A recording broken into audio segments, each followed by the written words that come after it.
Hello મિત્રો, કચ્છી ગુજરાતી સરિતામાંના ટેલેન્ટમાં તમારું સ્વાગત છે. આજે હું બનાવીશ પાલકવાળી ખીચડી.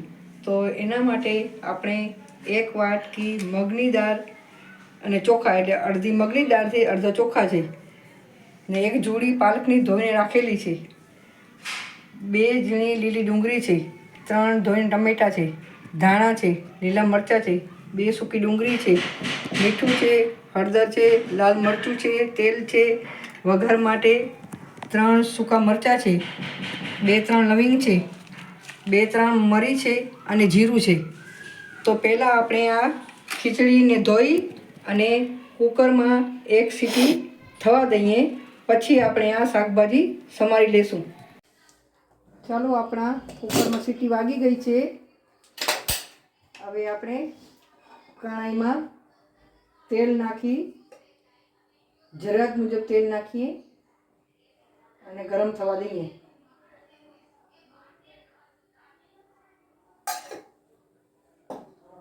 હવે તેલ ગરમ થઈ ગયું છે, તો આપણે જીરાનું વઘાર કરીએ.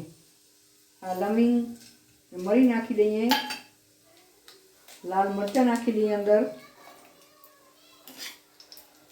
સોરી ત્યારે હું તમને આદુ લસણની પેસ્ટનું કહેતા ભૂલી ગઈ છે. ત્યાં પેસ્ટ બનાવી રાખી છે મેં. હવે એમાં સૂકી ડુંગળી કાપેલી નાખી દઈએ બરાબર, અને વ્યવસ્થિત આપણે ફૂલ ફ્લેમ પર સાંકળી લઈએ.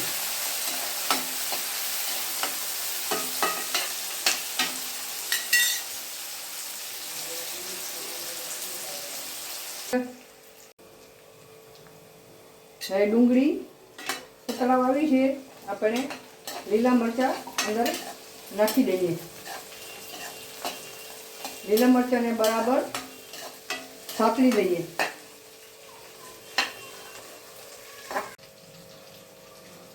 હવે આપણે એમાં આદુ લસણની આ પેસ્ટ જે બનાવી હતી એ નાખી દઈ, એને હલાવીએ બરાબર.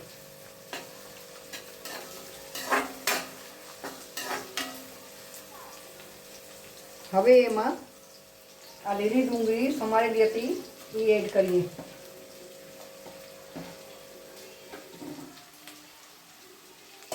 હવે 1 મિનિટ જેવું એને આપણે સાંતળી લઈએ.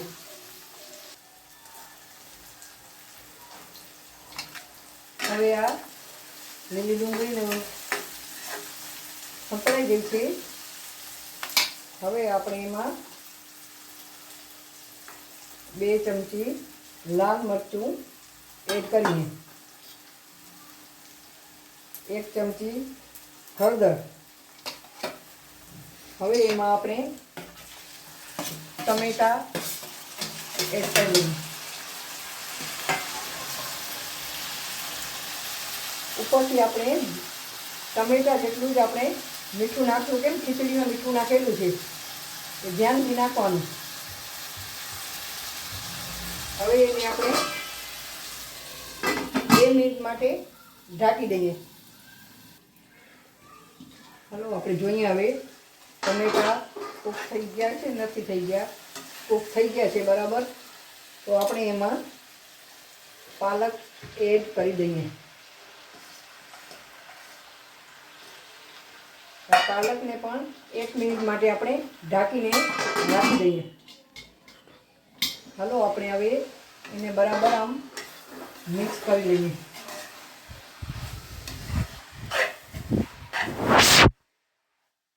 જોતા ગમી જાય એવી છે બરાબર ખીચડી.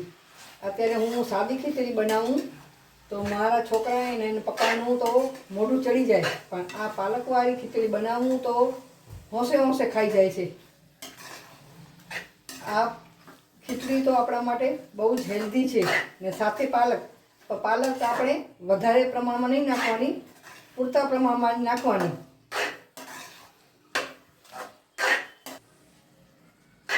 હવે ટમેટાં અને પાલક બરાબર ચડી ગયા છે. એમાં થોડુંક આપણે પાણી એડ કરીએ.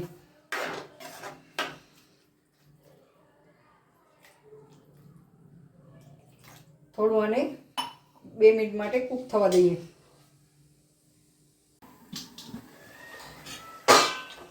ચાલો હવે આપણે આ જે ખીચડી બનાવી હતી એ એડ કરી દઈએ.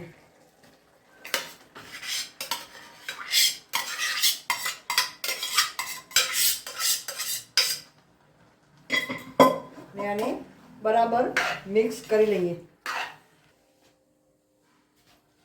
હવે આપણી ખીચડી તૈયાર થવા આવી છે તો મેં 1 ચમચી આપણે ઘરનું બનાવેલું દેશી ઘી એડ કરીએ.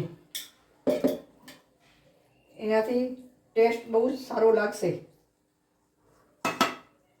ઉપર આપણે ધાણા